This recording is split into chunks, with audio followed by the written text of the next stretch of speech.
Vous allez entendre dans un instant le géographe Fabrice Argounès, enseignant à l'université de Rouen, spécialiste de géopolitique, de relations internationales et d'histoire des savoirs. Il était invité samedi 17 janvier 2026 à la librairie Ombre Blanche à l'occasion de la parution de son livre Méridien, mesurer, partager, dominer le monde chez CNRS Éditions, en dialogue avec Philippe Sierra, professeur de géographie en classe préparatoire au lycée Fermat et Saint-Cernin à Toulouse.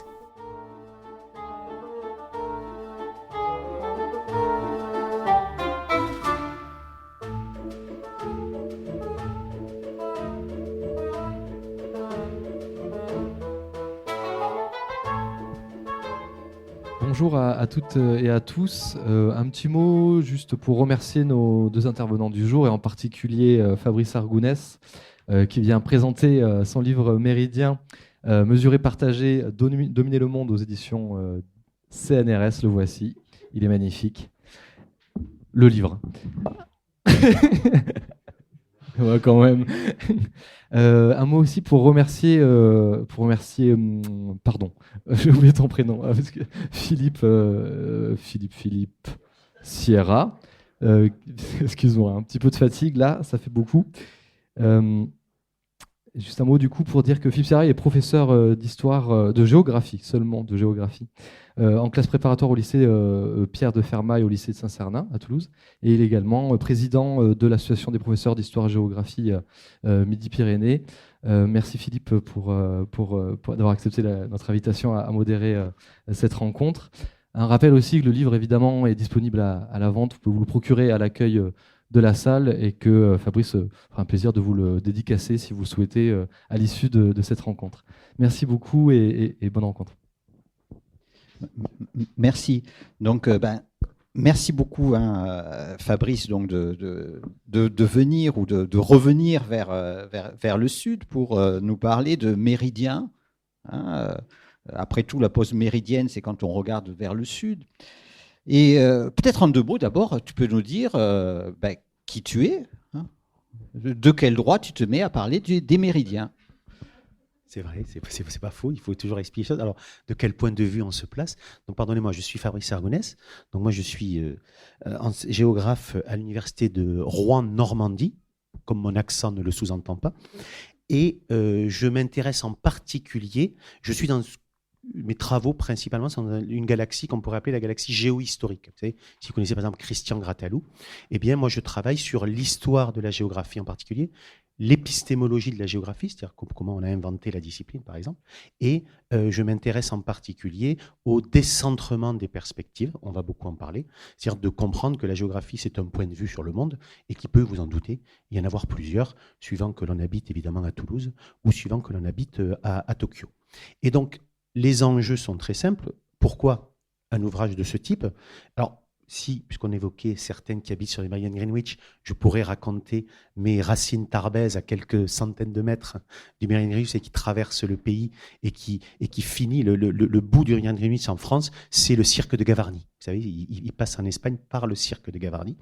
Mais plus simplement, c'est lié à mes activités aussi de commissaire d'exposition. J'ai eu la chance de faire des expositions en particulier avec l'historien Pierre Sengaravellou et de m'intéresser aux approches cartographiques d'autres pays, d'autres civilisations, et en particulier de comprendre que l'idée de se centrer, de se placer par rapport au monde, que vous soyez, je répète, à Paris, que vous soyez à Pékin ou que vous soyez à Washington, on en parle beaucoup aujourd'hui, eh bien, ça permet de penser des regards différents sur le monde.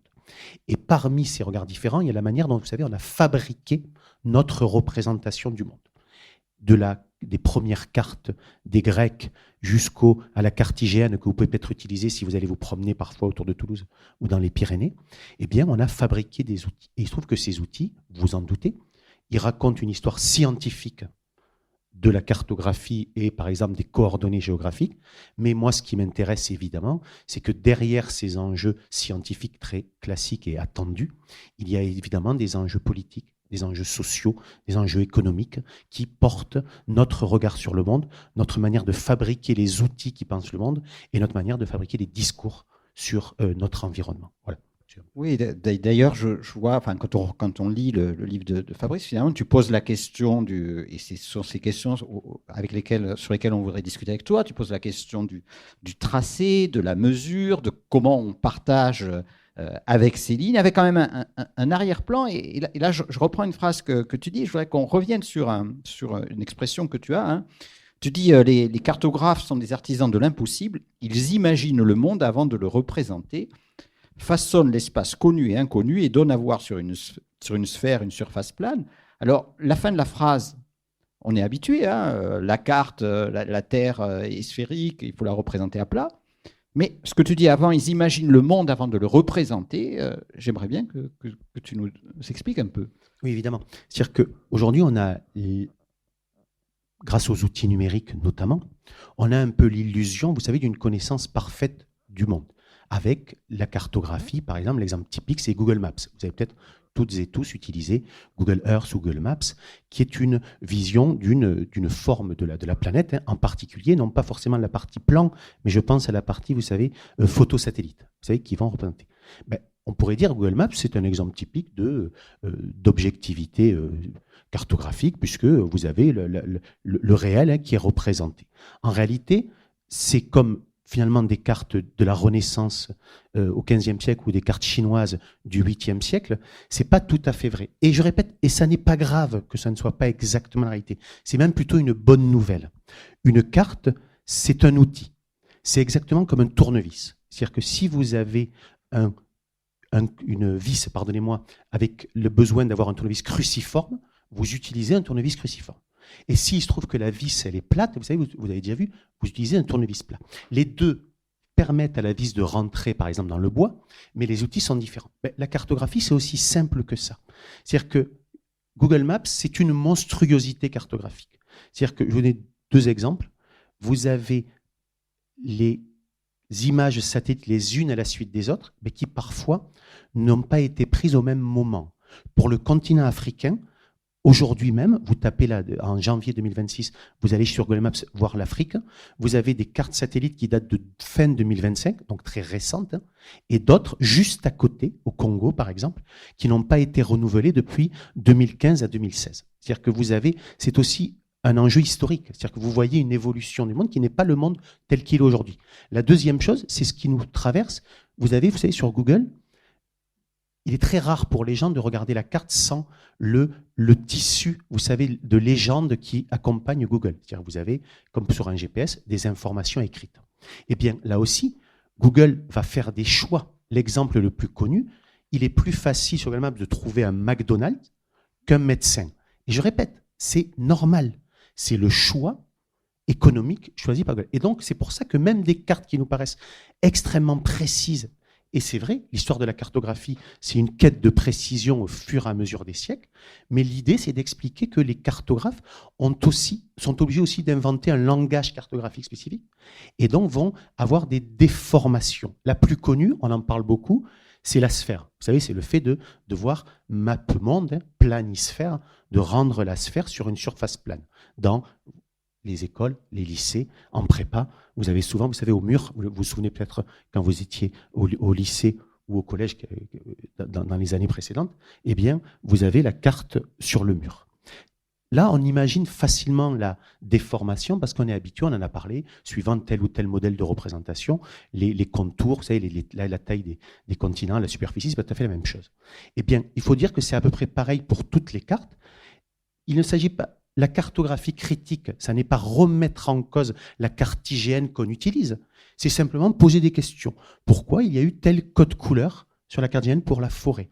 Pourquoi est-ce qu'on représente de cette manière, vous voyez, les maisons? Qu'est-ce que l'on va glisser? Pourquoi est-ce qu'on met un GR? Parce que je trouve que la cartigéenne est utilisée en grande partie aujourd'hui, vous savez, pour aller arpenter le chemin de Saint-Jacques, par exemple, qui passe pas loin, ou certains GR pyrénéens. Et donc, on fait des choix parce que les gens achètent la carte pour certains besoins. Mais par exemple, on a des plaques vertes de nature, et il se trouve que sur les cartigères, vous n'avez pas la faune représentée. Vous allez me dire, c'est normal, l'arbre, il bouge pas beaucoup, la vache, elle bouge un peu plus. Mais c'est simplement ça nous oblige à penser différemment. Vous voyez ce que je veux dire ? C'est-à-dire, c'est ça la pratique critique de la cartographie. C'est pas dire les cartes ça sert à rien. C'est juste d'interroger un outil comme on interroge n'importe quel autre outil. Et parfois, je termine là-dessus, sur un seul usage, vous avez, pour répondre à un enjeu, vous pouvez avoir des formes très différentes. L'exemple, pour les règles, par exemple, les menstruations. Vous avez des règles, mais vous pouvez avoir, vous savez, un tampon, une serviette hygiénique, une cup ou une culotte menstruelle. Hein. Et donc, je vous dis pas vous en particulier, mais je veux dire, vous voyez ce que je veux dire. C'est le même usage, mais on a des outils différents. Mais c'est pareil, pour la même volonté de représenter le monde, on peut avoir des outils qui n'ont rien à voir, mais qui ont le même rôle. Et donc, quand je disais les cartographes sont les artistes de l'impossible, c'est qu'il y a c'est tellement compliqué de représenter le réel, de faire correspondre la carte avec le territoire, que les choix qui ont été faits, ça a parfois été des choix ambitieux. C'est-à-dire, je ne connais rien à l'Amérique, mais j'imagine la forme de l'Amérique, alors que les navires n'ont abordé que la côte Est. Et de nos jours, c'est qu'est-ce que je place sur une carte pour pouvoir raconter quelque chose là-dessus. C'est pour ça que c'est une quête, c'est un échec avéré, mais c'est une des plus belles manières d'aller vers l'échec, je pense. Alors, justement, revenons un peu sur ce mot méridien, et je te propose qu'on regarde un manuel de 6e. Alors, j'ai pris un manuel de 6e des années 1970, donc une petite cinquantaine d'années, voire un peu plus. Et tu peux nous expliquer ce que c'est qu'un méridien, et après, je voudrais qu'on regarde un peu justement ce qui nous raconte ce manuel. J'aurais dû commencer par là, effectivement, pardonnez-moi. Un méridien, c'est une ligne imaginaire, d'accord, qui va sur la sphère terrestre, c'est pas tout à fait vrai, sur le sphéroïde, vous connaissez tous, hein, vous savez, la Terre ressemble à une sorte de mandarine, mais à une peau qui ressemble à la pomme de terre. C'est-à-dire qu'elle n'est pas apparente, elle n'est pas aussi belle aussi que la belle peau de mandarine. Et pour, d'une pôle nord au pôle sud, vous pouvez tracer une ligne, vous savez, qui relie les deux pôles, qui est une ligne évidemment verticale, alors que l'équateur est une ligne horizontale. Et il se trouve que cette ligne simple du méridien est aussi l'occasion de penser un système de coordonnées géographiques. Et il se trouve qu'avec les méridiens, par exemple les longitudes et l'équivalent des parallèles avec les latitudes, plus si vous rajoutez l'altitude, longitude, latitude, altitude, vous pouvez avoir un repère sur n'importe quel point du globe. Et donc c'est un aspect très pratique, là c'est de l'histoire des sciences, hein, et ça permet, c'est la base, hein, on crée ces lignes imaginaires pour nous permettre d'avoir un repérage plus précis sur la surface de la planète. C'est aussi simple que ça. Mais on va voir que derrière cet aspect basique, ça a entraîné énormément d'enjeux politiques et géopolitiques là-dessus. D'ailleurs, moi, je ne suis pas tout à fait d'accord pour dire que c'est une ligne imaginaire. Et peut-être la preuve par l'image. Finalement, qu'est-ce qu'elle nous dit, cette image-là, qui nous représente la Terre? Vous avez reconnu, c'est au moment des équinoxes. 12 heures de nuit, 12 heures de jour, et sur toute la planète. 2 fois dans l'année. Finalement, qu'est-ce qui se passe le long de ce méridien? Alors oui, là, vous avez raison. Quand on est en train de dire que c'est une ligne imaginaire, je veux dire, pour l'anecdote, il y a des centaines de monuments et de panneaux sur la surface de la planète qui marquent sur le territoire même le passage de lignes imaginaires. Sur le méridien de Greenwich en France, il y a évidemment, j'ai parlé de l'arrivée dans Normandie du méridien, entre guillemets, de nord-sud et qui part à Gavarnie, il y a une quarantaine de panneaux le long du méridien de Greenwich là-dessus. Il y a des œuvres d'art dans Paris, le long du méridien de Paris, pour représenter les choses. Il y a, si certains d'entre vous sont allés à Londres ou à Greenwich, il y a marqué au sol le méridien de Greenwich, et l'on peut se faire photographier en enjambant, et en fait, un pied dans un hémisphère, l'autre pied dans l'autre. Donc, effectivement, et pareil pour les tropiques, etc. Et donc, c'est effectivement des lignes imaginaires qui sont très proches qui finalement ont été très souvent représentées dans le réel, tracées au sol de cette manière là-dessus. L'autre point où tu as tout à fait raison, c'est que ces lignes, elles participent à la fin du XIXe siècle à fabriquer notre espace-temps contemporain. C'est-à-dire qu'en 1884, il y a une grande conférence à Washington qui réunit une trentaine de pays, essentiellement les États-Unis et les pays européens, même s'il y a d'autres acteurs, et qui vont inscrire Greenwich comme méridien de référence, méridien dit, vous savez, universel. Et donc à partir de là, on va avoir des résistances. La France résiste longtemps, parce qu'elle est attachée au méridien de Paris. C'est 1911, reconnaissance officielle du méridien de Greenwich. Et on a des cartes, on va peut-être en parler, françaises, qui gardent le méridien de Paris encore longtemps. Hein. Dans l'entre-deux-guerres, on a encore des mentions du méridien de Paris sur des cartes IGN, etc. Et là, celles-ci, les classiques, vous savez, Vidal-Lablache, vous les connaissez, ces cartes. Vidal-Lablache, là, en fait, la carte, le méridien de référence, je ne sais pas si on le voit très bien, mais c'est celui de Paris, par exemple, et pas de Londres, d'accord, et pas de Greenwich. Et donc, on fait un choix, malgré tout. Et le premier choix, c'est d'installer Greenwich au centre de nos cartes. Et donc, tous les pays du monde vont petit à petit adapter leur cartographie à partir des longitudes, enfin à partir de Greenwich et de ses longitudes. Et il se trouve que dans les décennies suivantes, pour des raisons là aussi pratiques, c'est la mondialisation impériale qui se développe. On va organiser à travers par exemple des pays comme le Canada, où il faut régler des chemins de fer qui traversent plusieurs parties du Canada. On va, vous savez, organiser les fuseaux horaires, vous connaissez. Et donc, il se trouve que la référence aussi du temps va devenir GMT, Greenwich Mean Time. Aujourd'hui, c'est tout à fait la même chose, et qui va être la référence sur nos montres. Et donc, on va avoir un temps, vous savez, vous connaissez hein, le découpage hein, des fuseaux. Et donc, on a, je répète, les méridiens qui s'installent sur nos cartes et finalement, c'est un peu différent, mais sur nos montres et qui vont jouer un rôle central dans la fabrique, je répète, de cet espace-temps dans lequel on vit encore aujourd'hui. Oui, d'ailleurs, bon, pour en revenir, hein, à l'équinoxe, hein, il est la même heure, c'est la même ligne de partage entre le jour et la nuit sur toute la planète. Donc, ces lignes imaginaires, elles ont une réalité aussi naturelle. Et ça, je crois que c'est un élément important. Mais alors, je vois que tu mentionnes le congrès de Washington en 1884, mais à Toulouse, il y a le congrès de géographie qui se tient en août 1884. Tu n'en parles pas. Ils discutent du méridien. Alors, oui. Et ils disent non, mais c'est une très mauvaise idée de prendre Greenwich. D'ailleurs, on pourrait peut-être prendre un lieu qui ne serait ni. Admettons qu'on ne prenne pas le méridien de Paris, hein, pourquoi pas, on pourrait l'abandonner, mais.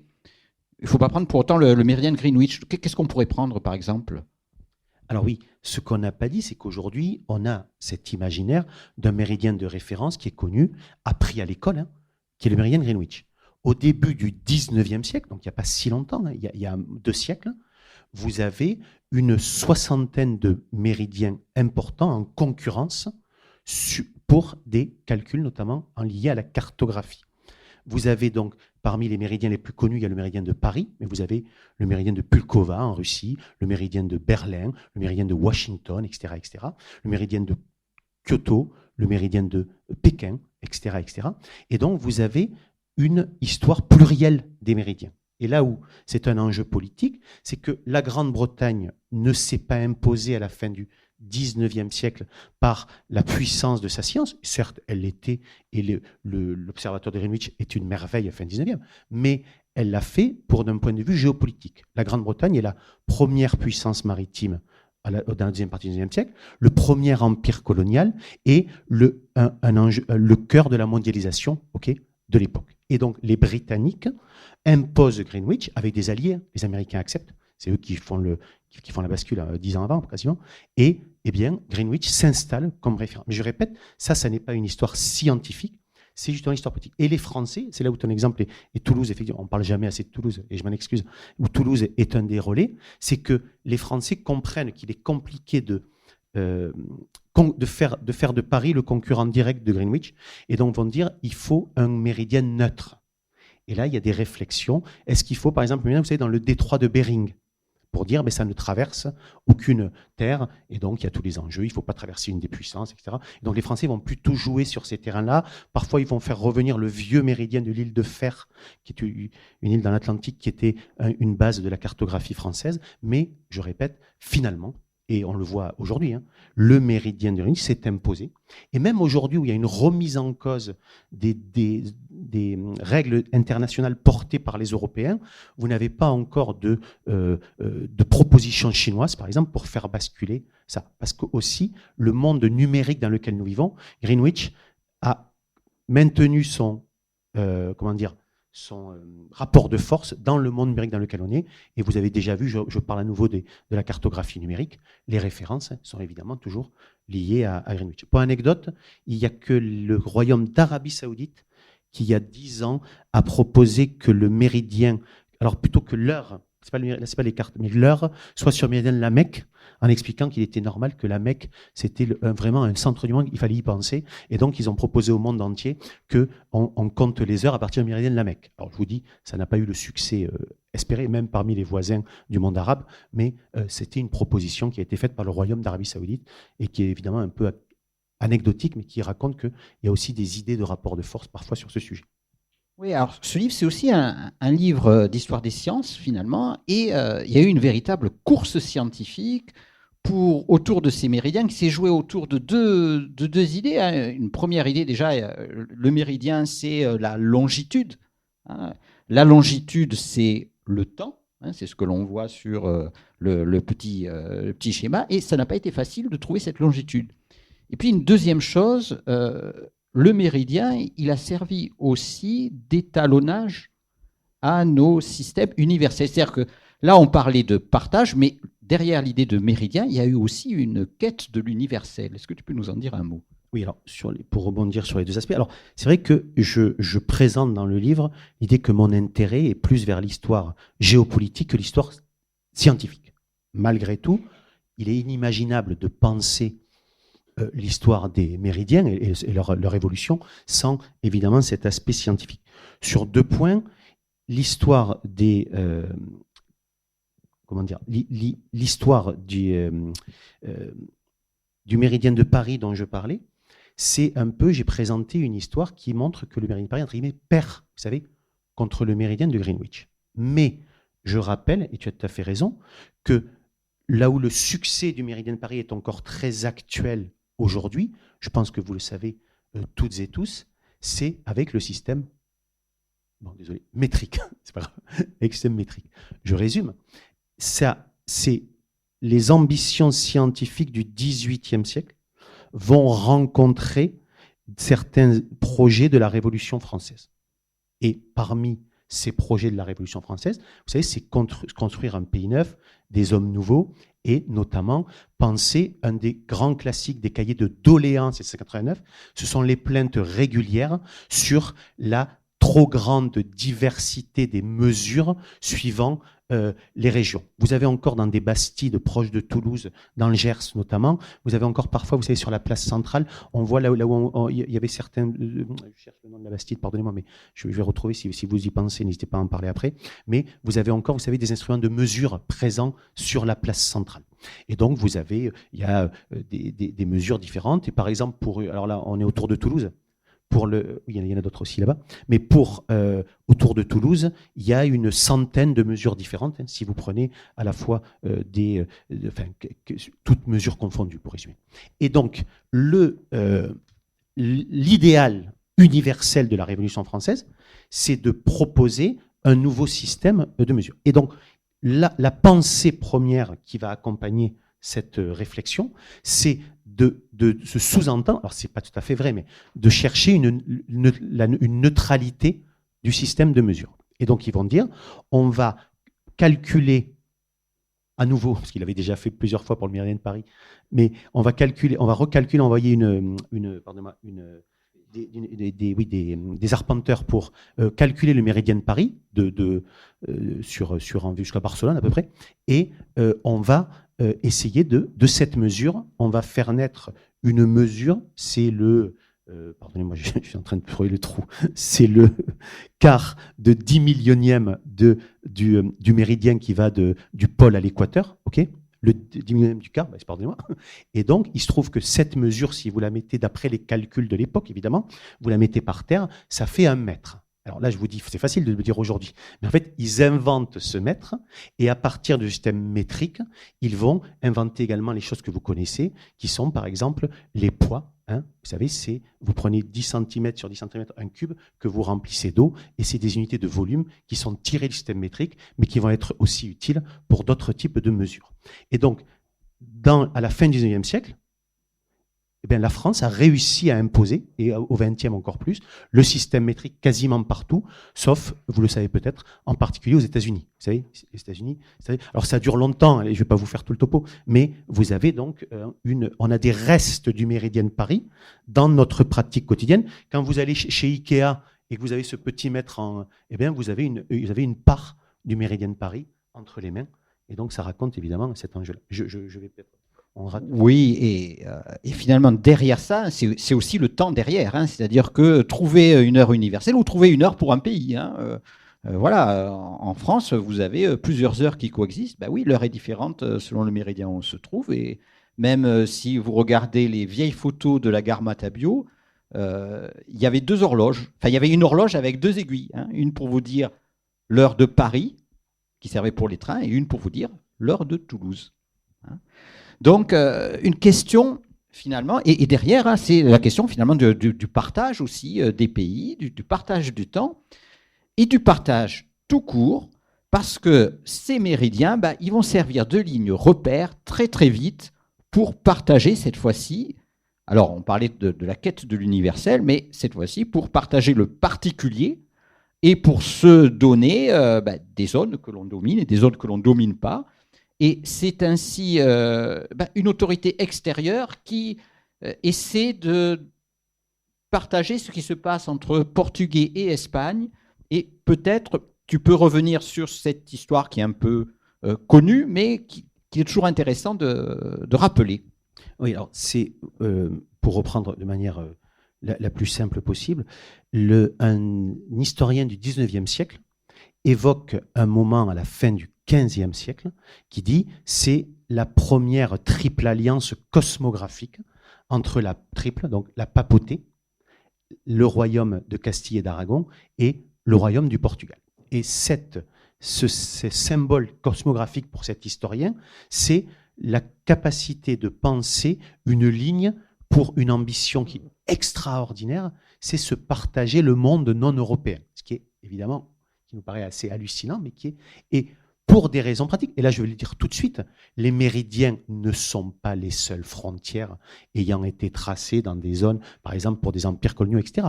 Mais il se trouve que les méridiens ont été un moyen d'envisager un partage pour des territoires souvent mal connus, mal contrôlés et encore souvent à découvrir. C'est-à-dire qu'on va choisir donc des lignes droites et relativement simples à repérer, simples plus ou moins, mais relativement plus pratiques à repérer que d'autres. Eh bien, le choix qui va être fait, vous connaissez peut-être, c'est le fameux méridien de Tordesillas, je ne sais pas si vous voyez, le méridien de Tordesillas, nous sommes en 1494, et quelques mois ou 2 ans après le premier voyage de Christophe Colomb vers les Antilles, eh bien, vous avez la volonté d'un partage entre un hémisphère espagnol, plutôt ce qu'on va appeler l'Amérique après, et un hémisphère portugais, le fameux Estado do Índia du Portugal, vous savez, où il y a une série de ports et de zones tenues par les Portugais autour de l'Afrique jusqu'en Inde et un peu plus tard jusqu'à Macao, par exemple. Eh bien, cette ligne-là, je répète, hein, c'est l'ancêtre, ça aurait pu être un moment historique qui allait disparaître parce que lié à la fin du Moyen-Âge. Il se trouve que cette ligne-là, qui sert de partage, va devenir un modèle pour des partages du monde qui vont s'étalonner jusqu'au XXe siècle. L'exemple le plus connu, vous avez tous vu une carte, vous savez, des États américains. Dans l'Ouest américain, je vous invite à regarder la magnifique carte du Colorado. Le Colorado, c'est un État, Square State, c'est-à-dire c'est un État, vous savez, carré, hein, un État rectangulaire en fait, découpé. La frontière entre les États-Unis et le Canada est une grande ligne, vous savez, et qui va le long d'un méridien. Les frontières des provinces australiennes, des États australiens, ce sont là aussi souvent le long de parallèles et de méridiens. Et en Afrique, pareil, vous avez beaucoup de coupures. Un des exemples les plus connus, c'est l'Égypte. Je ne sais pas si vous savez, l'Égypte au nord, la Méditerranée. Vous avez à l'est la mer Rouge, mais les frontières avec la Libye d'un côté et le Soudan de l'autre, vous avez, hormis, bon, il y a des cas, je ne vais pas rentrer dans tous les détails, mais vous avez des lignes à peu près droites, etc.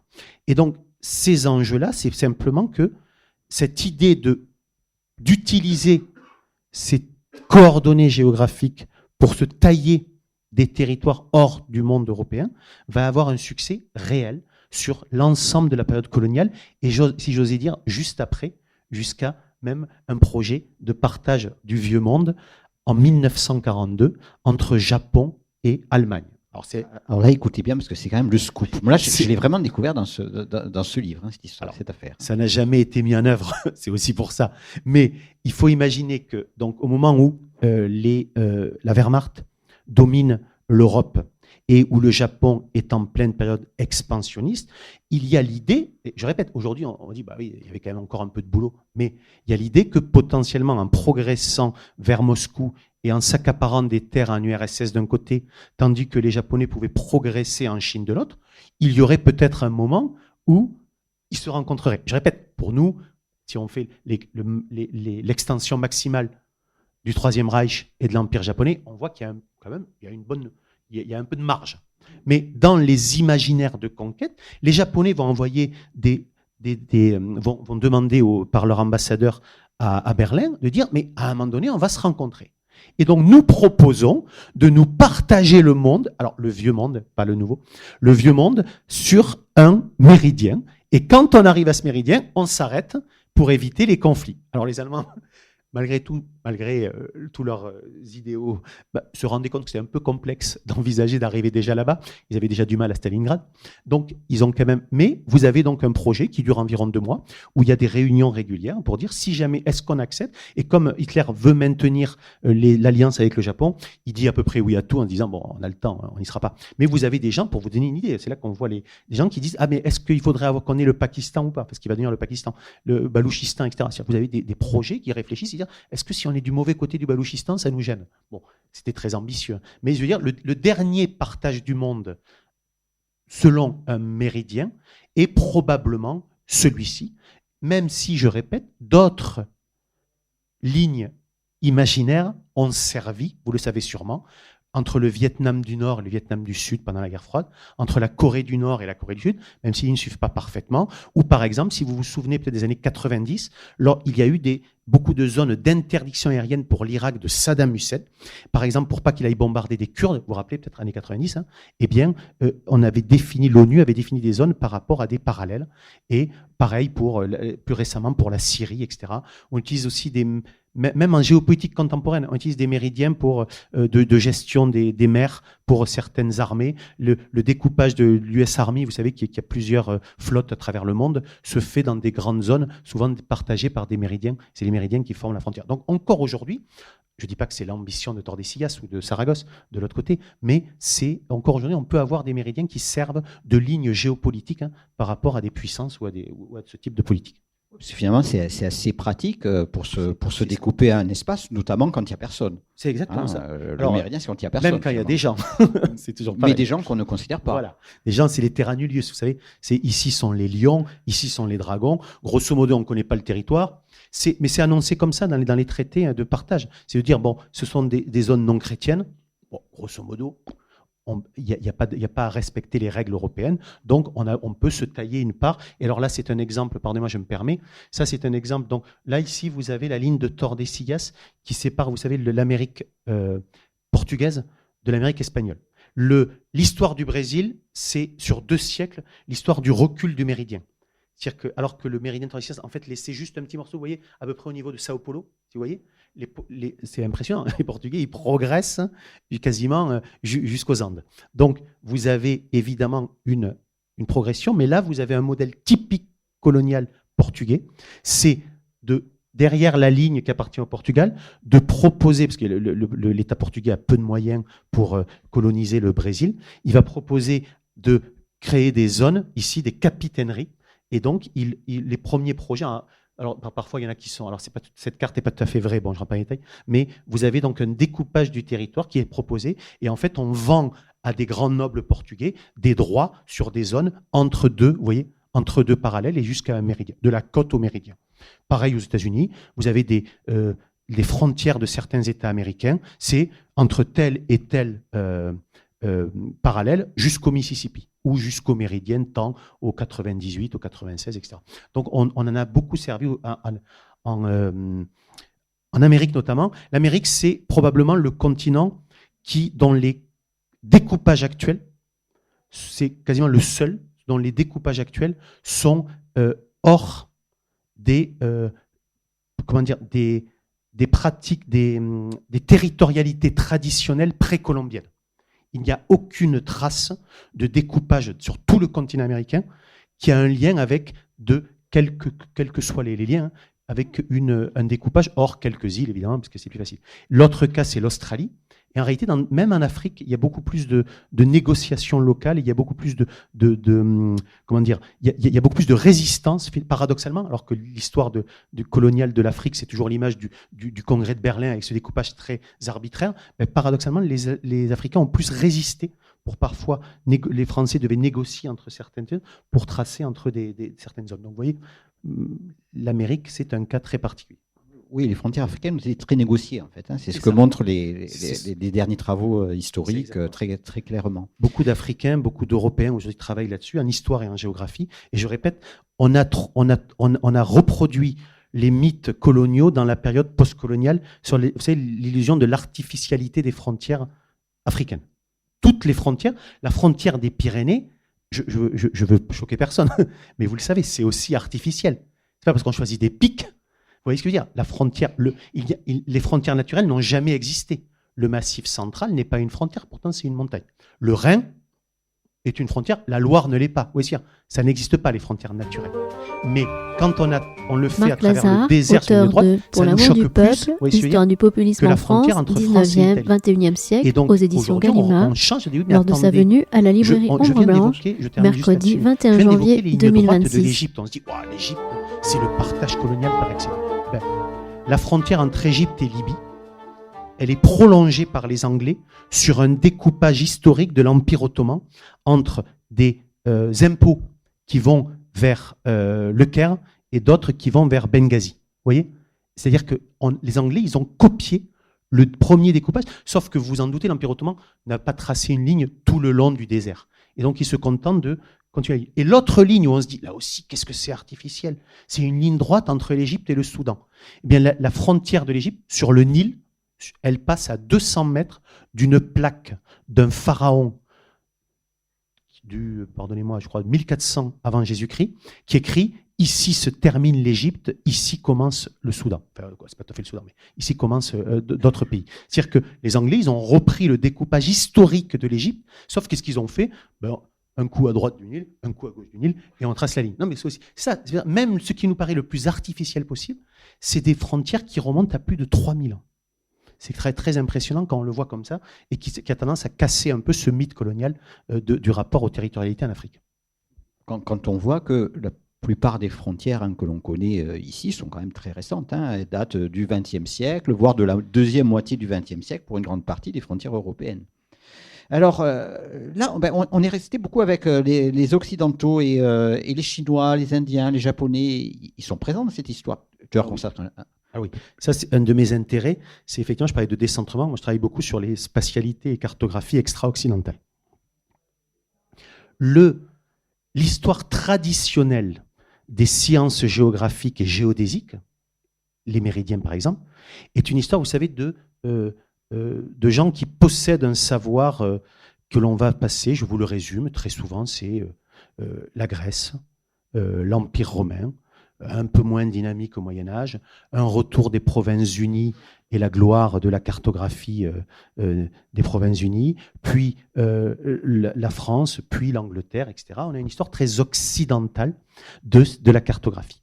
Pour résumer, évidemment que le fait de dessiner le monde dans lequel on vit, de dessiner son cœur et les confins, le fait de se projeter entre ego et alter, c'est-à-dire entre ce que nous sommes et l'altérité au-delà, est une démarche qui est évidemment universelle sur la planète. Les sources que nous avons en Europe sont toujours là. À Toulouse, vous avez de magnifiques cartothèques avec des cartes anciennes du XIIIe siècle. Je vous invite à aller les voir, c'est sublime.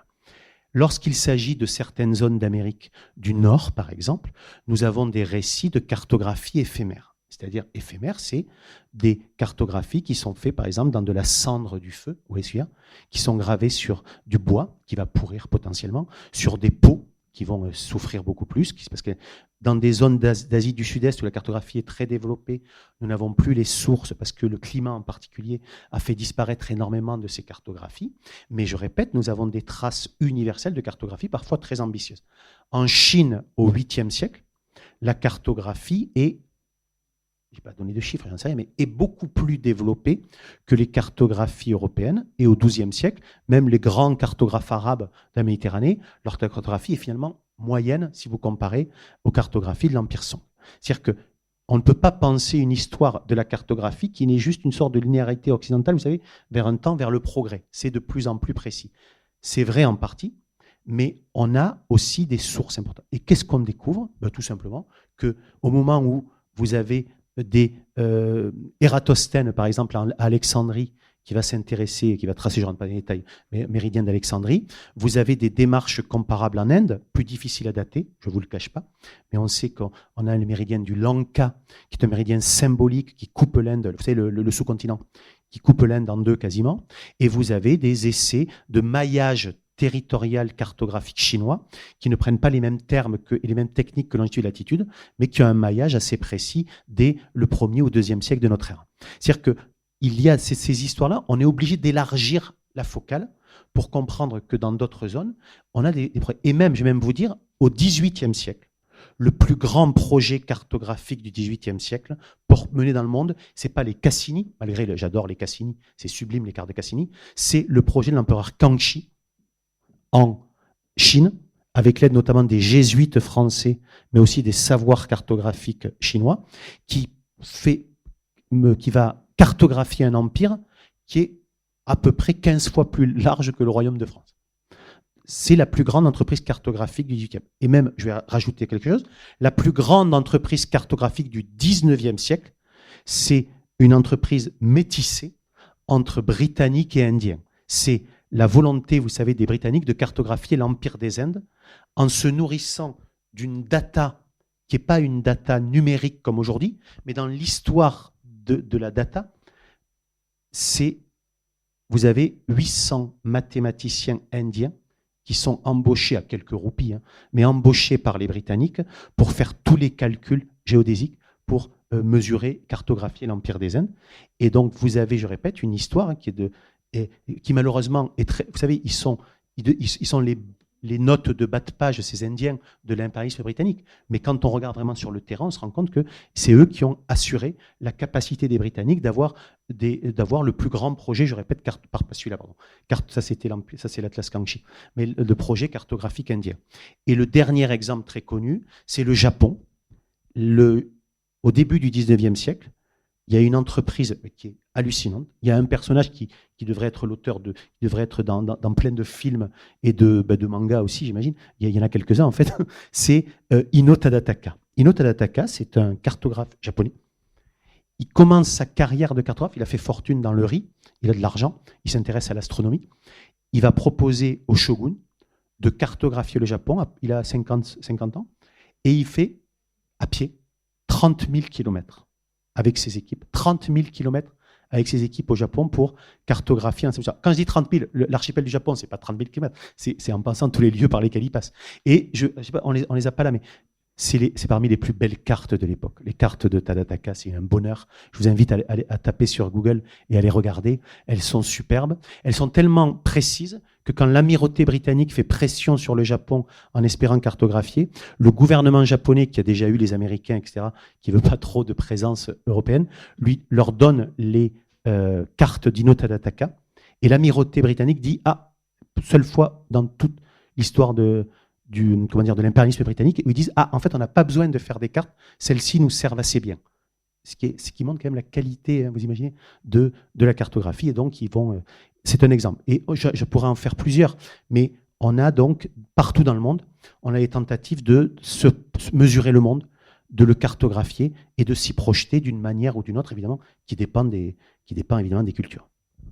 Pour préciser, pour redonner peut-être deux dates simplement. Donc Ératosthène que tu as mentionné, le nom géographie nous viendrait de lui.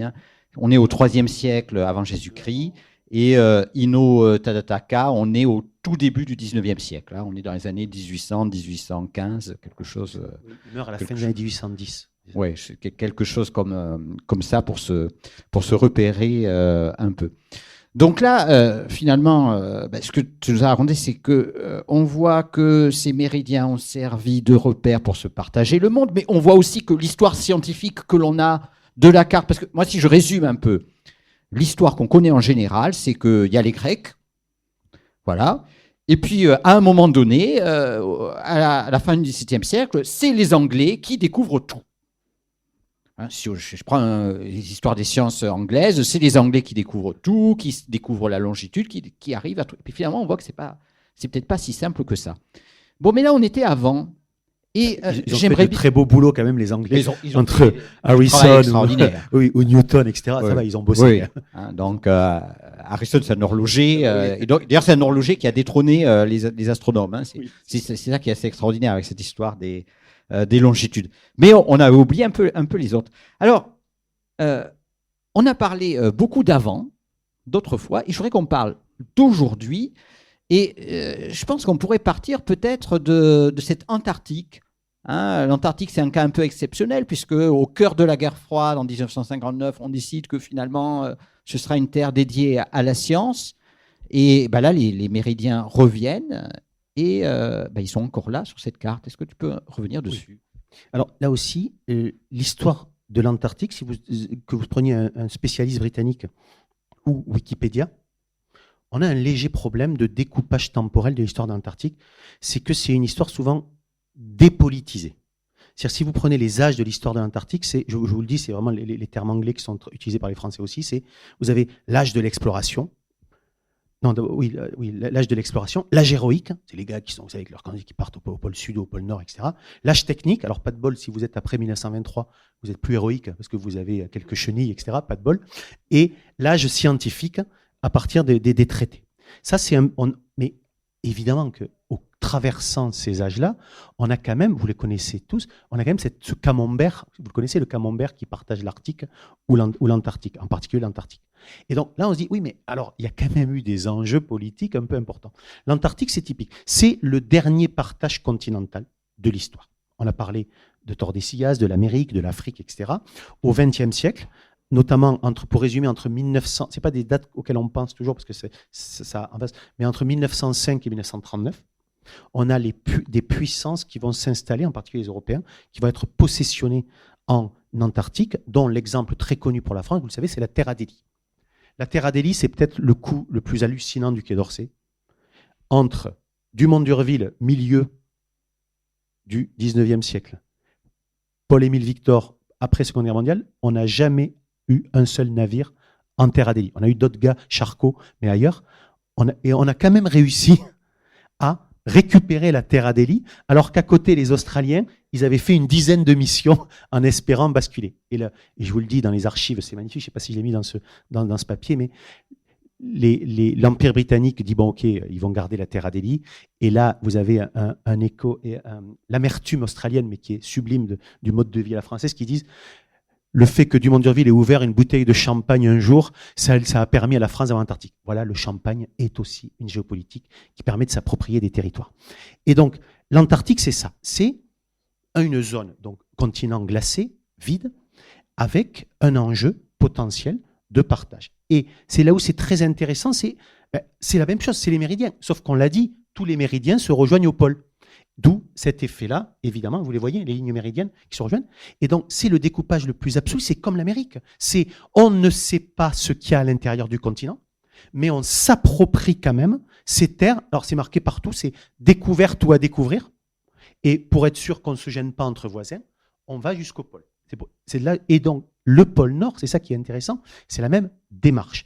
En fait, ce découpage-là, il est pensé par un Canadien, québécois d'ailleurs, par pardonnez-moi, il est sénateur, un sénateur canadien au début du XXe siècle qui dit au Canada, oula, les Américains poussent un peu d'un côté, vous savez, avec l'Alaska, il faut qu'on définisse bien nos frontières parce que ils envoient avec leur National Geographic, etc., c'est plein d'expéditions vers le nord. Vous connaissez Perry, les gens qui ont...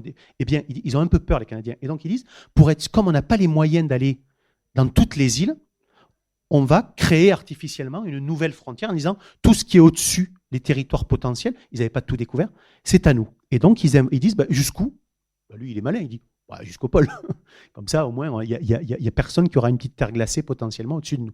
Et donc, ce modèle-là, l'URSS, puisqu'on est à l'époque, le reprend après la Première Guerre mondiale, les certains pays, alors pour résumer, la Norvège, les États-Unis, etc., ils ne sont pas exactement sur la même, mais vous avez cet enjeu, et on en parle beaucoup en ce moment, on a un enjeu géopolitique de l'Arctique qui va être pensé aussi à partir de ces découpages, à partir des ressources potentielles.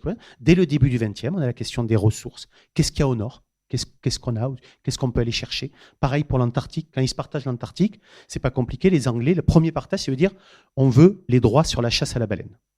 Parce que la baleine, vous savez, la baleine, c'est comme le cochon. Tout est bon dans la baleine. Jusqu'au plastique, vous savez, avant le plastique, vous connaissez les baleines, par exemple, pour les soutiens-gorge, les baleines pour les chemises, etc. La baleine, c'est magique. La baleine, vous avez tout. Vous avez des élégants londoniens à la nitroglycérine. C'est génial. La baleine, à la Première Guerre mondiale, c'est vraiment, tout est possible. Et donc, il n'y a plus beaucoup de baleines, on les a quand même chassées un peu partout. C'est les premières réflexions, d'ailleurs, sur la gestion des ressources, en particulier animales, c'est la baleine qui est le laboratoire de la plupart des ressources, avant même les éléphants et les questions d'ivoire colonial. Et donc, c'est un enjeu évidemment intéressant. Et là, c'est l'exemple typique. C'est-à-dire que même aujourd'hui, ce découpage-là, il va permettre de raconter des mythes sur les pays. Les deux mythes les plus connus, c'est là-dessus, vous savez, c'est l'Argentine bicontinentale. C'est magnifique, vous savez. Elle est sur le continent américain, mais aussi sur le continent antarctique. Et le voisin chilien est encore plus malin. Il dit, mais nous, on est tricontinentaux. Parce qu'avec l'île de Pâques, on est aussi en Océanie. Et donc, on peut se dire, oui, ok, c'est un peu tiré par les cheveux, mais ça, Philippe, on en a parlé tout à l'heure, il a bien dit, ce sont des cartes officielles dans les écoles argentines. C'est-à-dire que là, il y a eu, je ne sais plus quel est le chiffre, mais assez important. Ils ont distribué des cartes comme ça dans plein d'administrations, je ne sais pas si peut-être pas toutes les écoles, mais dans beaucoup de lieux scolaires. Et les Chiliens ont fait pareil. C'est comme nous et les cartes de l'outre-mer. C'est obligatoire par la loi. En Argentine, il n'y a pas le droit d'utiliser dans une administration publique une autre carte que la carte bicontinentale. C'est-à-dire que si vous représentez l'Argentine, vous êtes obligé de mettre son versant antarctique. Oui, alors, sauf que ce que je n'ai pas dit, c'est parce qu'il y a un léger problème dans l'Antarctique. Nous, la Terra Deli, il n'y a pas de revendication particulière, hormis l'idée de ne pas reconnaître, qui est normal, la présence française en Terra Deli, puisqu'il n'y a pas de population permanente. Mais là, il y a une demande sur le même territoire. Vous savez, il y a Chili, Argentine et Angleterre qui ont un morceau commun. Et donc là, il y a de vraies tensions. On pense évidemment aux Malouines, par exemple, mais il y a de vraies tensions dans la région. Donc, c'est un peu un enjeu pour l'Argentine de rappeler tout le temps, permanence. À l'ONU, ils demandent que quand on parle de l'Argentine, on fasse pareil, etc. Il y a effectivement ils sont un peu tendus là-dessus. Et alors, ils sont tendus. Puis là, il y a une nouvelle zone où ça devient tendu, où la question des représentations de cartes ont une importance. C'est le Groenland. Tu peux nous en parler un peu ? Alors oui, là, pour revenir à mes amours géopolitiques, en dehors de géohistorique, c'est vrai que je viens de raconter une histoire, l'histoire coloniale et impériale du rapport au territoire. Il y a, j'en ai 3 exemples là-dessus, juste avant le Groenland, mais c'est la même chose. Parfois, l'Europe, très souvent, elle a tendance à vouloir, et c'est fait partie de la diplomatie européenne, se parer de vertu. Il se trouve que là, on a une figure en face dans l'OTAN, enfin dans l'OTAN tant qu'il est encore là, mais dans l'OTAN, on a une figure évidemment un peu particulière avec Donald Trump. Je vais donner 2 exemples pour dire qu'il faut toujours, et ça c'est le travail aussi de l'histoire de la carto et de la et en géographie, des géographes, quand même aussi penser au-delà du premier réflexe. Le premier exemple, c'est, vous l'avez peut-être vu, décision de Donald Trump, signature officielle, de rebaptiser le golfe du Mexique en golfe d'Amérique. Je voudrais juste rappeler que l'appellation golfe du Mexique date des années 1530. C'est pas des autochtones, des natifs qui l'ont pensé, c'est l'Empire ibérique. Ça, juste un point, c'est-à-dire que les toponymies américaines est déjà impériale et coloniale. Je dis, c'est pas pour dire Trump a raison de faire ça. Vous voyez ce que je veux dire ? C'est-à-dire que dans les années 1530, il y a des conflits sur les noms que l'on donne à cette zone. C'est pas des conflits graves, c'est chaque cartographe, vous savez, qui veut essayer d'imposer son nom. Il y avait déjà Golfe d'Amérique en espagnol, mais il y avait déjà, il y en a 5 ou 6, bon, des noms, je ne vais pas rentrer en détail, mais je répète, avant de se positionner, rappelons-nous, le golfe du Mexique est une toponymie impériale espagnole. Juste ça. Deuxième enjeu, le Groenland. Le Groenland n'est pas européen ça veut pas dire qu'il est américain et que Trump a raison. Mais quand Trump, là c'est pas lui, mais quand la femme d'un responsable d'administration, c'est de la Maison Blanche, met le Groenland avec le drapeau des États-Unis dessus. Si vous faites une réponse en disant il est méchant, je vous montre le drapeau danois sur le Groenland.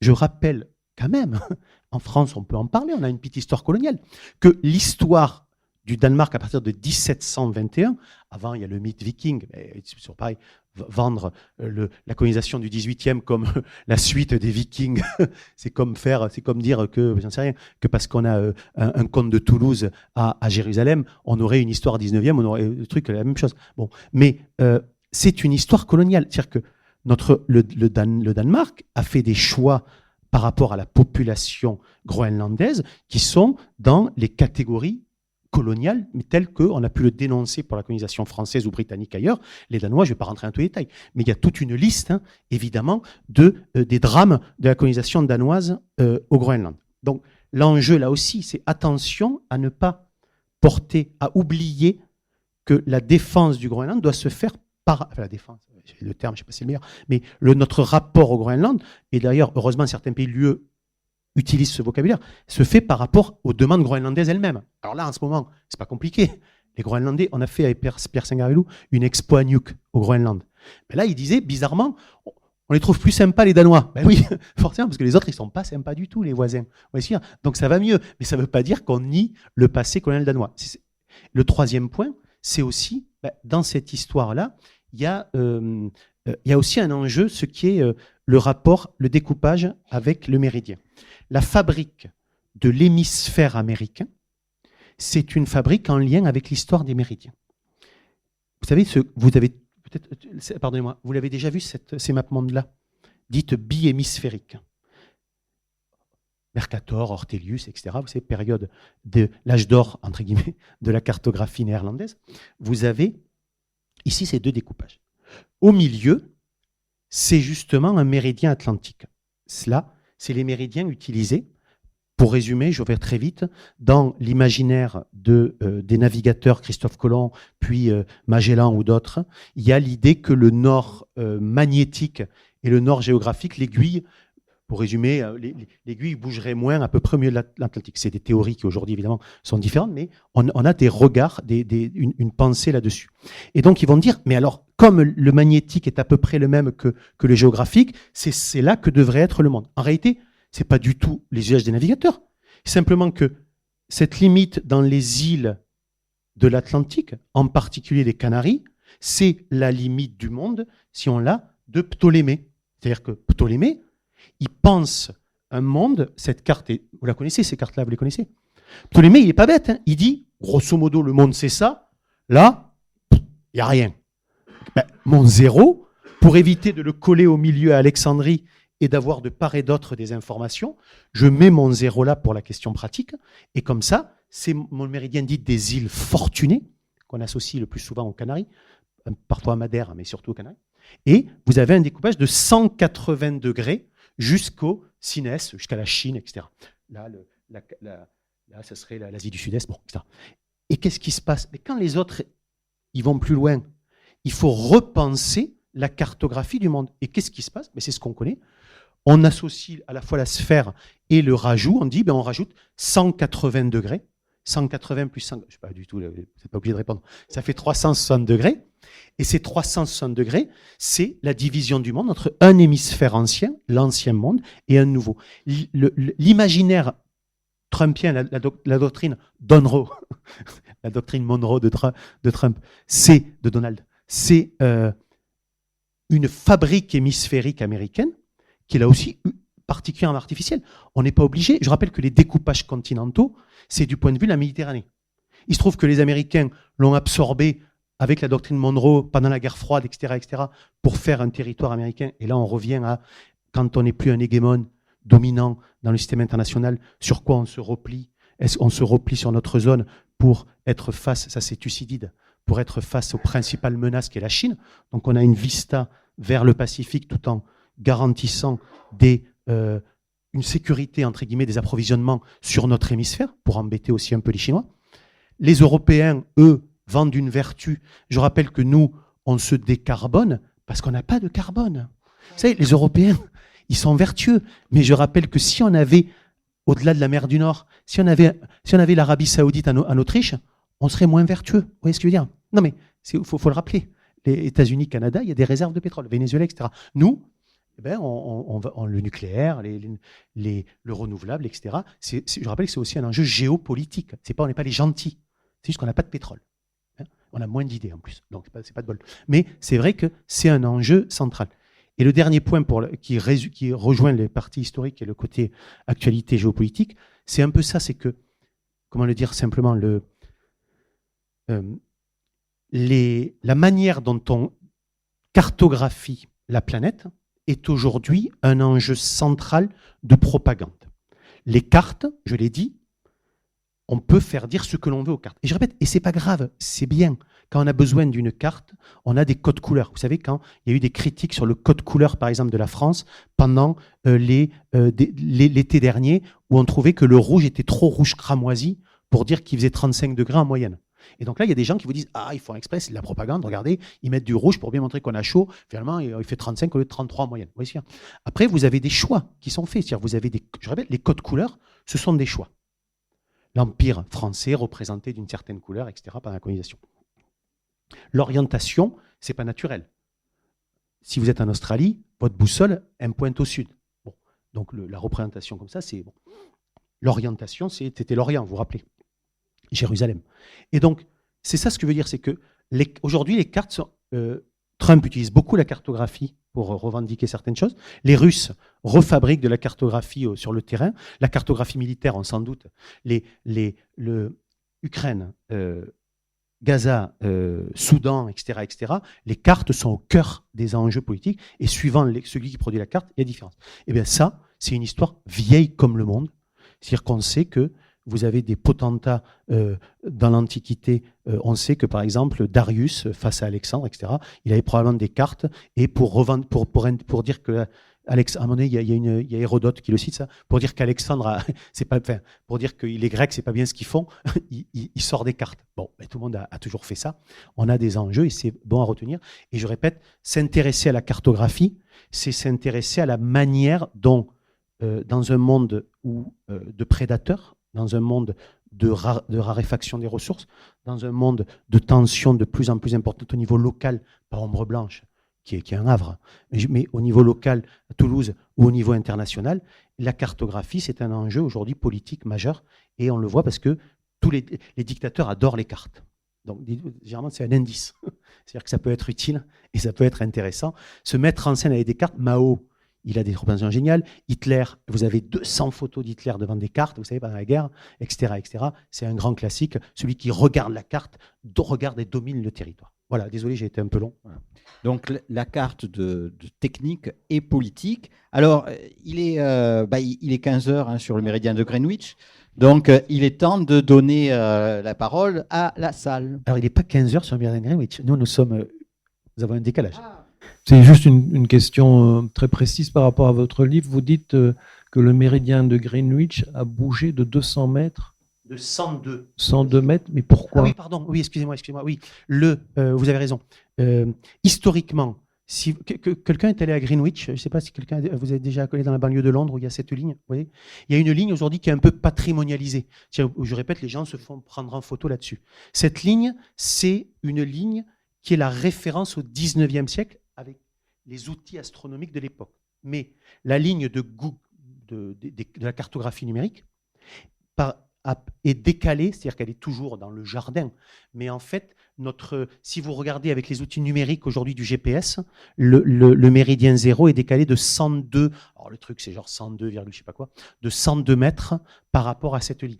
Parce que en fait, on a recalculé pour des raisons, pardonnez-moi, pour des raisons, j'allais dire techniques, mais c'est plus compliqué que ça. Enfin, dans les recalculs qu'on a fait pour le numérique, à partir de certaines études, on a dû décaler un peu la ligne, et donc aujourd'hui, elle est plus vraiment... alors, c'est rien, 100 mètres, mais effectivement, les coordonnées ne sont pas tout à fait les mêmes. Si vous allez sur Google Maps et que vous tapez sur l'observatoire, il n'est pas sur le 0. C'est là qu'on voit qu'évidemment, il y a une... Et une deuxième question, est-ce qu'il y a un méridien qui coupe la Terre avec toutes les parties émergées d'un côté, la même partie émergée, oui. La même surface, ça existe? Ah oui, alors ça c'est un grand classique. Vous avez tout à fait raison. Il y a eu, alors le 19e, c'est l'âge d'or de ça. Est-ce qu'on peut penser un méridien qui va partager le monde de manière équitable? Et donc il y a l'idée, est-ce qu'on sépare au milieu d'un océan? On va chercher les endroits, par exemple, où il n'y a personne. J'en ai parlé, mais quand ils font le méridien de Greenwich comme référence pour les heures, ils sont très embêtés. Le terme utilisé, c'est pour le sautoir du temps, parce qu'ils ne veulent pas que quand vous êtes à Londres, il y ait un jour avant, un jour après. Et donc, qu'est-ce qu'ils ont fait? Ils ont dit, bon, on garde le méridien, mais bon, il y a 3 pelés au fin fond du Pacifique. C'est à peu près comme ça que c'est présenté. Peut-être pas pelés, mais ils disent, bon, là, il y a 3 îles, il y a les Fidji, on s'en fout. Ils déplacent, comme l'Europe est au cœur de la mondialisation, ils déplacent le sautoir du temps, le fait de passer, par exemple, de mardi, mercredi, au milieu du Pacifique. Donc là, mais celle-ci aurait pu être une méridienne de référence, mais pareil, il n'y a pas d'observatoire sur ce méridien, donc il faut dépendre d'autres observatoires, donc c'est plus compliqué. Et l'autre point, vous avez raison, vous avez des gens, par exemple, il y a beaucoup de travaux, par exemple, il y a des Anglais qui veulent que le méridien de référence passe sur la grande pyramide de Khéops. Alors on se dit, ok, bon, passion pour ce qu'on appelle le pyramidisme, passion pour l'ésotérique égyptienne, etc., le retour des l'antique, post-Napoléon et co. Et en fait, son explication, c'est si vous tracez des lignes, il y a autant de terre que de mer, etc. Alors, c'est des trucs très compliqués, mais vous avez plein d'arguments de ce type. Il y a aussi le pape défend à un moment donné le méridien de Jérusalem. Alors, vous allez dire, on voit pourquoi. Mais les arguments, c'est de dire, et regardez, le méridien de Jérusalem permet de traverser tellement de terre qu'on pourrait construire des observatoires dessus, et ça serait beaucoup plus pratique finalement que Londres, où il n'y a pas grand-chose. Et il y a même l'argument, alors je l'adore celui-là, vous avez, dans le chapitre, j'ai un gros truc, tu l'as vu peut-être, mais sur les arguments, alors c'est de dire, puisque le temps commence avec Jésus, autant que l'espace commence là où il est mort. Oui, il y a des arguments. Et donc, c'est le titre et donc, le gars, il fait, devant la Société de Géo française à Paris, malheureusement pas à Toulouse, il fait 20 pages dessus. Et c'est pas mal, hein, franchement, il écrit bien, et ça, mais les arguments sont géniaux, quoi. Et donc, il y a beaucoup, effectivement, de propositions de méridiens, c'est-à-dire, soit on ne veut pas traverser de terre, soit au contraire, on veut traverser le maximum de terre, soit on veut éviter les pays les plus puissants. Par exemple, il dit, en fait, ça traverse l'Angleterre, mais l'Angleterre pourrait en profiter, donc on voudrait un terrain plus neutre. Il y a plein de propositions comme ça, vous avez raison. Le 19e, ils se font plaisir surtout, quoi. Non, mais c'est la quête de l'universel. Vous savez, c'est le grand mot du 19e, c'est un méridien unique, c'est la pierre philosophale de la géographie. C'est parce que ça paraît impossible, mais c'est le rêve absolu. Et c'est vrai, parce que je ne l'ai pas dit, mais quand vous vous trompez, quand vous êtes en bateau aux Antilles et que vous jonglez entre des cartes espagnoles, française et anglaise, votre pilote navigateur, il doit refaire des calculs de méridien. Et je vous le dis, parfois ça finit sur des rochers. Et donc c'est un peu embêtant. La quête des longitudes, c'est la quête, au 18e, c'est la quête si vous tenez la mer, vous tenez le monde. Le trident de Neptune. Et donc vous avez tout un enjeu là-dessus qui est très important et qui c'est un des points du livre. Hein. C'est-à-dire c'est pas juste le plaisir de la science, c'est si vous arrivez à avoir les longitudes, vos navires partent au bon endroit avec moins de danger et donc vous pouvez vous engager dans une politique impérialiste beaucoup plus ambitieuse. Et au 20e, juste un point, il y a eu un accord entre, excusez-moi, au début du 21e, on a envoyé une mission sur Mars qui s'est crashée, je rappelle, entre NASA et Europe. Alors, ce n'est pas la version officielle, mais une des versions proposées, c'est que les Américains n'auraient pas vu que les données étaient en mètres, en décimètres, en mètres, et ils les avaient calculées en inches, en pouces. Et donc, forcément, à un moment donné, il n'a pas bien compris, le robot, et il s'est écrasé sur la surface de Mars. Vous voyez, parfois, c'est des enjeux hallucinants, hein, ces nuances. J'avais une question, enfin, j'ai beaucoup de questions, mais je n'en choisirai qu'une. Vous avez évoqué un monde de prédateurs et une raréfaction des ressources. Et je voulais savoir s'il y avait actuellement des travaux spécifiques à une cartographie de l'espace qui serait différente de la cartographie des continents, disons. Est-ce qu'il y a des travaux là-dessus? Est-ce que on ne pourrait pas imaginer autre chose? Est-ce que ça n'appelle pas à imaginer autre chose? Alors oui, vous avez raison. Alors, il y a depuis une trentaine, quarantaine d'années, pardonnez-moi, il y a un essor de deux notions qui, pour des noms parfois proches, qui sont parfois différents, l'histoire, par exemple, critique de la cartographie, de cartographie critique, ou de ce qu'on appelle des contre-cartographies. Alors, je vous rassure, les contre-cartographies, c'est des cartographies. Mais c'est des cartographies, par exemple, qui ne sont pas portées par des institutions, par des États, par des entreprises, qui peuvent être portées par des particuliers, pour des enjeux militants, etc. Et donc là, vous avez tout à fait raison. La cartographie, moi, un de mes trucs que je dis souvent, je ne l'ai pas dit aujourd'hui d'ailleurs, je vais en profiter, c'est que la cartographie, pour moi, c'est le premier média total. C'est-à-dire la cartographie, c'est... Les jaïns servent de cartes comme des temples, ça permet de prier sans se déplacer dans le temple. La cartographie a un statut officiel pour les prières. Des cartographies sont portées pour des rêves impériaux, des cartographies sont portées pour des enjeux de gestion politique, économique, culturelle, etc. etc. C'est exactement comme Internet. On a tout mis sur les cartes, on les a utilisées pour raconter tout et n'importe quoi. Aujourd'hui, cette tendance, elle se retrouve, vous avez raison, avec des choix. L'exemple très connu, c'est par exemple, vous savez, le choix des représentations. Je parlais du niveau de la sphère, du niveau de la planète. Suivant ce que vous mettez sur la carte du monde, la représentation que vous choisissez, vous connaissez peut-être, vous savez, les représentations dites de Mercator ou dites de Gall Peters. Bon, mais suivant c'est l'exemple qu'on a évoqué. Ben voilà. Parfait. C'est l'exemple qu'on a évoqué. Cette carte, je le dis tout de suite, parce que parfois les gens, cette carte, elle n'est pas plus juste. Alors celle-là, elle est vieille, mais elle n'est pas plus juste que la Mercator. Je le dis tout de suite. Elle n'est pas plus juste. C'est pas vrai. Toutes les représentations cartographiques déforment. Ok. Ça dépend. C'est les questions. Bravo. Merci. C'est les questions de projection. Vous avez toujours soit les distances ne sont pas les bonnes, soit les superficies ne sont pas les bonnes, soit les angles ne sont pas les bons. On ne peut pas avoir, donc, sur le sphéroïde terrestre qui est parfaitement représenté par une mise à plat, une map-monde. Et donc, il faut l'accepter. Mais parfois, cette carte, elle est politisée aujourd'hui, parce l'Afrique, elle n'est pas comme ça. Sauf que sa superficie par rapport à l'Europe est à peu près comme ça. Et donc, ça rappelle, par exemple, que ces déformations ont eu longtemps le fait de, vous savez, déformer, de donner plus de territoire visible aux pays dits du Nord. Et donc, parmi les propositions, c'était de faire ça. Alors, Peters, c'est une arnaque, je le dis tout de suite. Peters, c'est vraiment le pire du pire. Mais il s'est vendu, il a voulu garder les droits, il a dit qu'il avait inventé alors qu'il a piqué un autre gars, il a vendu comme un truc du tiers-monde. Alors oui, il a filé à Gall sans le citer jamais, il a mis 15 ans pour le citer, le gars. Alors que vous avez vu, il a fait pareil. Il a dit, ah non, j'avais pas vu. C'est marrant parce que tu as fait pareil. Mais, et le gars, il s'est vendu comme un représentant du tiers-monde, ce qui n'est pas vrai du tout. Bon, passons. Mais ces représentations, ça nous permet de dire, oui, et ça n'est pas grave, je répète, il n'est pas choquant que des gens utilisent cette carte pour revendiquer une place dans le monde. L'Afrique en particulier, on le comprend bien.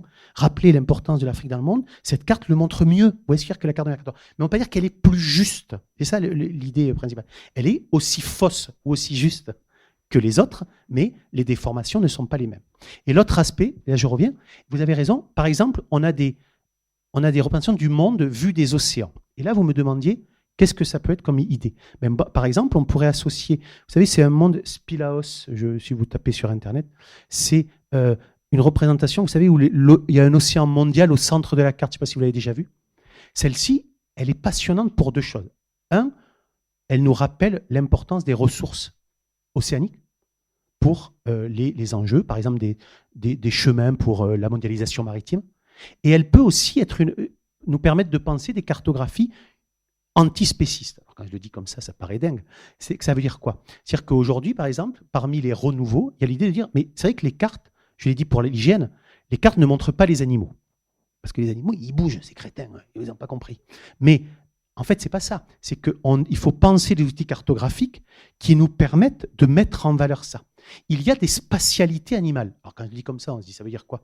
C'est-à-dire qu'un éléphant au Kenya, lorsqu'il tape, et il tape plus fort que moi, lorsqu'il tape par terre avec sa patte, vous avez des échos et on sait que d'autres éléphants repèrent les vibrations jusqu'à plus de 5 km, qui permet d'avoir un système de culture. Les abeilles, c'est très connu, ont un rayon d'action, il y a de la cartographie autour des ruches. Les baleines, on ne peut cartographier. Et donc aujourd'hui, on se dit, si on veut prendre en compte les enjeux, le regard des animaux sur le territoire, eh bien, on doit penser des cartographies avec des modèles un peu différents pour ça. Ça ne veut pas dire que vous allez les utiliser vos déplacements quotidiens. On s'en fiche pour aller faire des courses. Mais pour avoir un regard sur le monde un peu différent, ben c'est aujourd'hui ce qui se fait. Vous avez des cartographies féministes aujourd'hui qui se développent beaucoup. C'est comment penser l'espace du point de vue des femmes. Vous savez, on est dans un espace, l'espace public, il est anxiogène pour les femmes. L'espace public, Camille Schmoll l'a rappelé ce matin, c'est un problème, il est pensé par le patriarcat. C'est pas grave. C'est grave, bien sûr. C'est pas grave de faire ce constat. Il y a rien de, c'est juste qu'on le sait. Bon, et donc on essaye de faire des choses pour améliorer, etc. Il ne faut pas se dire ah oui non mais c'est tout ça c'est, et donc il faut bien penser ça, c'est-à-dire qu'aujourd'hui la cartographie elle dit ben voilà, il y a des gens qui étaient invisibilisés sur les cartes, on va essayer de les rendre un peu plus visibles.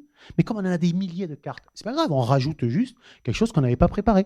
Et donc on a des cartographies, on a des cartographies dites postcoloniales, décoloniales, féministes, je parlais en lien avec des animaux, on a des cartographies anthropocènes, ben oui, il y a le réchauffement, machin, mais on va les cartographier pour essayer de réussir. Et tout ça, c'est une chance. C'est-à-dire que ces cartes, elles ne sont pas plus justes que les autres, mais elles utilisent des données qui nous permettent de rajouter encore, et qui permet à la géographie d'avoir des liens avec l'histoire, avec la sociologie, avec la science politique, avec les prescripteurs, avec les politiques qui gèrent les territoires. On en parle beaucoup là pour les municipales, etc. Et tout ça, ça nous rappelle que c'est un outil qui va être utilisé massivement. Et merci pour votre question, et qui est en transformation permanente, et en particulier en ce moment. Et c'est gênant que le patriarcat. Ok. Est-ce qu'il y a d'autres questions? Il y a un monsieur timide, mais qui lève la main quand même. Mais est-ce qu'il y a une autre question? Non. Alors, madame. Il y a le monsieur aussi au fond. Non, pas du tout. C'est pas... non, mais c'est pas... Voilà.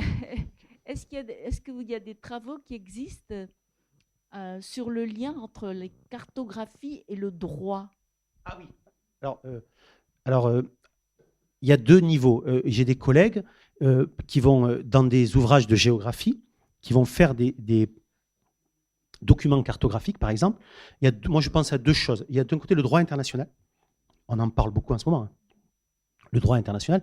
Et donc, qui vont cartographier des zones de droit, par exemple, et de non-droit. Vous voyez ce que je veux dire ? Ça peut être un enjeu. Ça peut être de cartographier, par exemple, dans le droit international, les litiges. Exemple typique, vous faites une cartographie, c'est l'occasion, on est début 2026, je prends au hasard évidemment, des interventions américaines qui ne correspondent pas au droit international. On peut le faire. Le Venezuela, par exemple, on peut cartographier ces enjeux-là. Et en droit national, vous avez tout à fait raison, ça peut aller de la cartographie, vous avez dans des ouvrages qui sont sortis récemment, de la cartographie des juridictions, vous savez, sur par exemple quelle est la juridiction du tribunal de Toulouse. Et plus largement, vous avez de la cartographie qui va montrer le nombre d'affaires liées, ça se fait beaucoup, liées au vol, aux enlèvements, etc., au crime. On parlait ce matin de joggeuses, etc. Vous avez de la cartographie. Le droit, et en plus, je crois qu'il est important de cartographier le droit. Le droit, je le rappelle, mais le droit, c'est merveilleux. Le droit, il faudrait l'enseigner dès la maternelle. Le droit, il est beau quand c'est le droit des faibles face aux forts. Le droit, c'est la protection. Pas tout le temps, malheureusement. Et donc, cartographier le droit, ça devrait être effectivement obligatoire. Vous avez raison. Parce que c'est une des belles choses. Apprendre ce que c'est que la justice et le droit, c'est un enjeu important.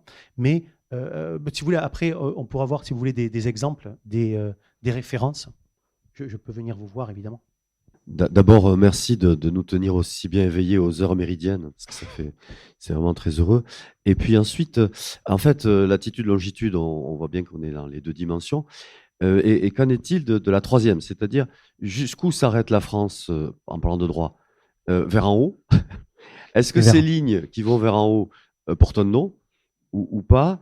Et par exemple, tout récemment, j'entendais que, de fait, si on prend ce qui va vers l'espace, la limite entre ce qui est l'espace et ce qui pourrait être de l'ordre de l'espace aérien, et là, pour le coup, qui est national, c'est autour de 100 km, parce que à 100 km, on ne peut plus être porté par des ailes, hein, quelles qu'elles soient. Donc, l'espace démarrerait là. Donc, il y a toute une cartographie, j'imagine, vers le haut, et puis de l'espace lui-même. Est-ce qu'il y a des lignes qui sont identifiées avec des noms? Et d'autre part, comment est-ce que c'est cartographiable? C'est-à-dire cette troisième dimension, qui est la dimension verticale, je ne sais pas comment l'appeler autrement, parce que c'est pas si évident. Merci beaucoup. Alors, merci pour votre question. Un petit rappel, parce que ça raconte aussi les découpages, c'est qu'effectivement, la capacité d'un État de se projeter, de projeter sa puissance, son pouvoir, sa légitimité au-delà, c'est souvent lié à des aspects techniques. L'exemple très connu, c'est aujourd'hui, on a vous savez, des découpages très précis de ZEE, vous savez, hein, qui sont larges, de 100 000 marins, etc., avec du plateau continental plus large. À un certain moment, au 19e, il résumait ça, vous savez, en disant, c'est un coup de canon depuis la côte. Vous savez, on est, quand vous pouvez shooter un bateau qui arrive vers vous, c'est que vous contrôlez votre territoire. Au-delà, vous ne le contrôlez pas. Avec les évolutions, les progrès, eh bien, on a inventé, c'est Montego Bay 1982, on a inventé des découpages plus comment dire, scientifiques, entre guillemets, c'est-à-dire en assumant, vous savez, des lignes, en disant au-delà de telle ligne, etc., etc. Pour l'espace, c'est pareil. Avant le XXe siècle, ce qui se passe à 10 bornes au-dessus, c'est pas passionnant. Oui, c'est pas parce qu'il n'y a pas les moyens, on n'a pas d'objets pour y aller. Je parlais de l'Antarctique, d'ailleurs, un point, c'est qu'un des enjeux de l'Antarctique au XXe, c'est avec l'aviation, ils se rendent compte qu'ils pourraient passer au-dessus de l'Antarctique. Et donc, pour éviter les problèmes, ils voudraient quand même gérer un peu internationalement l'Antarctique aussi pour ça. C'est-à-dire que plus on a des technologies qui permettent d'aller de plus en plus loin, plus on a d'ambition pour notre souveraineté. Et donc, vous avez raison, le 100 km, c'est un enjeu qui est central, parce qu'avec l'évolution, vous savez, le fait par exemple que les satellites artificiels d'Elon Musk, vous savez, qui commencent à être gênants pour certains observatoires. Au pic du Midi, par exemple, on a des photos du pic qui montrent bien, vous savez, quand ils observent une partie du ciel, vous avez la trace de... Comment ça s'appelle le réseau Starlink, merci. La trace des Starlink de 4 ou 5 qui passent au milieu. Ça, c'est un enjeu de souveraineté. Surtout quand ça gêne pour repérer vous savez, des objets qui pourraient arriver sur la planète. C'est quand même gênant si c'est un gros truc et qui s'écrase. Mais c'est un enjeu. Mais aujourd'hui, alors je sais qu'il y a des... Pardonnez-moi. Sur l'extra-atmosphérique, il y a des projets de convention en cours, là, nouveaux. Notamment, mais les Américains, comme d'habitude, disent non, mais nous, on va se débrouiller. Vous en faites pas. Nous on peut le faire. On va pas s'embarrasser de ces normes. Donc là aussi, c'est des points importants là-dessus. Peut-être pour rappeler, en fait, cette question, elle se pose dès qu'il y a le développement de l'aviation. Et donc, en 1919, il y a une convention qui est signée à Paris qui définit les 9 libertés aériennes. Alors, on les a bien vues apparaître, ces libertés aériennes, lors du 11 septembre 2001, où d'un seul coup, les États-Unis d'Amérique, vous savez, ont fermé leur espace aérien. Et les avions qui partaient vers les États-Unis d'Amérique ont dû soit retourner en arrière, soit atterrir au Canada ou au Mexique. Et puis on les voit actuellement avec les sites comme Flight Radar qui nous permettent de voir les zones qui sont interdites de survol du fait des différents conflits que l'on a. On en pense à certains qui ont lieu. Ou à venir, en Iran. Effectivement, les avions, un avion, il se pilote, il se dirige. La question devient beaucoup plus compliquée sur les satellites qui utilisent la gravité. Et finalement, il n'y a jamais eu d'accord sur une limite. Ce qui serait l'espace de ce qui ne le serait pas. Donc, mais il y a eu des tentatives. Est-ce qu'on fait à la troposphère, vous savez, quand il y a moins d'atmosphère d'un seul coup et qu'effectivement ça ne porte pas, ou est-ce qu'on fait au-delà il y a beaucoup de questions sur les conventions, parce que maintenant il y a beaucoup de satellites. Qui est responsable de quoi? Enfin, c'est très compliqué en fait. Et pour l'anecdote, parce qu'on l'oublie souvent, mais les planètes et les lunes du système solaire ont une grille de longitude et de latitude. Là, quand Neil Armstrong et Buzz Aldrin se posent sur la Lune, ils se posent sur une coordonnée très précise. On a inventé un méridien zéro. C'est pas compliqué, méridien zéro. Vous savez, c'est le milieu de la face visible de la Lune. Et pareil pour les missions martiennes. Les missions martiennes, elles ont, vous savez qu'on envoie des robots, etc., elles sont basées sur des quadrillages de longitude et latitude. C'est-à-dire qu'on a non seulement on a fait ça pour la Terre, mais on a fait pour même des trucs au fin fond, Neptune. Oui, on pourrait se dire, Neptune, il y a un peu de marge avant d'y arriver. C'est pas grave si on n'est pas sur la bonne latitude. Mais on a tous les objets célestes hors les étoiles, mais ont potentiellement peuvent avoir un système de coordonnées géographiques, géodésiques pour ces planètes ou ces lunes, je répète. Ces satellites, pardon. En fait, depuis quand utilise-t-on un système de coordonnées pour se déplacer? Oui, vous avez raison. Alors, il y a deux questions. Il y a ce système de coordonnées et un système de coordonnées. Un système de coordonnées, je l'ai dit tout à l'heure, mais on sait que dans l'Antiquité chinoise, il y a des cartes retrouvées dans des tombes Han, ok. Il y a parmi les systèmes de gestion, on comprend qu'il y a des signes sur la carte qui sont probablement des systèmes de décompte. Vous voyez ce que je veux dire ? Par exemple, de journée de cheval, vous voyez, des choses comme ça. C'est-à-dire qu'un système de coordonnées, c'est pas forcément celui qui nous vient à l'esprit avec le GPS dans une voiture aujourd'hui. C'est ça aussi qui est intéressant. Un système de coordonnées, ce peut être des coordonnées qui sortent du pur rapport au territoire. Vous avez des sociétés amérindiennes où le système de coordonnées est à la fois un système territorial et un système spirituel. C'est-à-dire que nous, on dit, attendez, c'est un peu compliqué. Non, c'est que le rapport aux divinités potentielles présentes dans l'espace qu'ils vont parcourir sont insérés, d'accord, dans les grands repères qui leur permettent de se diriger. Pareil pour des aborigènes en Australie, où l'on sait que le temps du rêve est aussi un système de repérage spatial sur des territoires. Et donc, c'est ça, l'illusion de l'objectivité cartographique européenne au XVIIIe et au XIXe, dont nous sommes aussi les héritiers, nous fait oublier un peu qu'en réalité, on a d'autres liens. Et donc, par exemple, vous habitez à Toulouse ? Vous habitez à Toulouse ? Mais, oui, sur Greenwich. Bon, il y a peut-être des quartiers de Toulouse que vous aimez bien et d'autres que vous aimez moins. Ce qui est normal, non, mais comme tout le monde. Imaginez qu'on a des récits de présentation de cartographie aujourd'hui disparus, mais dont nous avons des récits par des documents européens, où on comprend que dans le système, il y a ça. Vous savez, les territoires cartographiés ne sont pas les mêmes, de la même taille et de la même forme, suivant le rapport que l'on a, on se sent en sécurité ou en insécurité. Et donc, vous avez de la cartographie quand des Amérindiens négocient avec les colons anglais en Pennsylvanie. Ils vont distribuer des cartes qui sont des cartes essentiellement, non pas de territoire, mais de chemin.